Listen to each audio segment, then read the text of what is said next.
Winston Churchill's early life was steeped in the ideals of British imperialism. Born in 1874, he grew up during the height of the British Empire, which shaped his worldview. As a young officer, he served in India and Sudan, witnessing colonial power firsthand. His ambition was fueled by a belief in British superiority and the empire's civilizing mission. These experiences laid the foundation for his later policies. Churchill's early years reveal how deeply imperialism was ingrained in his identity. Churchill's fame began during the Boer War, 1899 to 1902, where his daring escape from a Boer prison camp made him a national hero. His exploits were heavily publicized, reinforcing the myth of British invincibility. As a war correspondent, he shaped public opinion with pro-imperialist narratives. This period marked his rise as a political figure, blending military glory with propaganda. The Boer War cemented his reputation as a defender of the empire. In 1943, Churchill's policies exacerbated the Bengal Famine, leading to over 3 million deaths. Despite pleas for aid, he diverted food supplies to British troops, prioritizing war efforts over Indian lives. His racist remarks about Indians revealed a callous disregard. This tragedy underscores the brutality of colonial rule under his leadership. The famine remains a stark reminder of Churchill's imperialist priorities. During World War II, Churchill became Britain's iconic wartime leader, rallying the nation with speeches like, "We shall fight on the beaches." His defiance against Nazi Germany earned him global admiration. However, his leadership also upheld colonial interests, even as he championed freedom. This duality highlights the complexity of his legacy. Churchill's wartime heroism often overshadows his imperialist actions.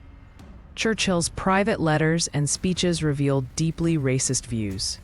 He referred to non-whites as barbaric tribes and opposed racial equality.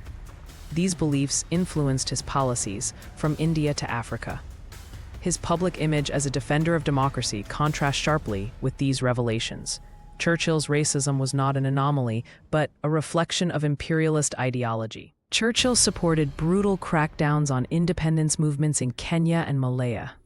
The Mau Mau uprising in Kenya saw widespread atrocities, including torture camps. In Malaya, British forces used scorched earth tactics. These actions were justified as civilizing missions. Churchill's role in these conflicts exposes the violence underpinning British colonialism. In 1946, Churchill's Iron Curtain speech warned of Soviet expansion, shaping Cold War politics. Yet his anti-communist stance ignored his own imperialist actions. While condemning tyranny abroad, he upheld colonial oppression. This hypocrisy highlights the contradictions in his ideology. Churchill's Cold War rhetoric masked Britain's declining imperial power. In Britain, Churchill is celebrated as a national hero, with statues and memorials glorifying his wartime leadership. His colonial crimes are often omitted from public memory. This selective remembrance reflects a broader whitewashing of imperial history. The myth of Churchill obscures the suffering he caused. Britain's nostalgia for empire blinds it to his darker legacy. In former colonies, Churchill is remembered as a symbol of oppression. Protests against his statues have erupted in India, Africa, and beyond. Historians from these regions highlight his role in famines and suppression. Their voices challenge the British-centric narrative.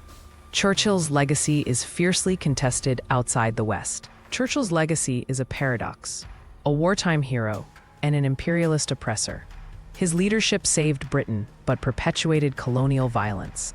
Reconciling these two faces requires acknowledging historical complexity. The debate over his statue reflects this tension. Churchill remains a figure of both admiration and condemnation.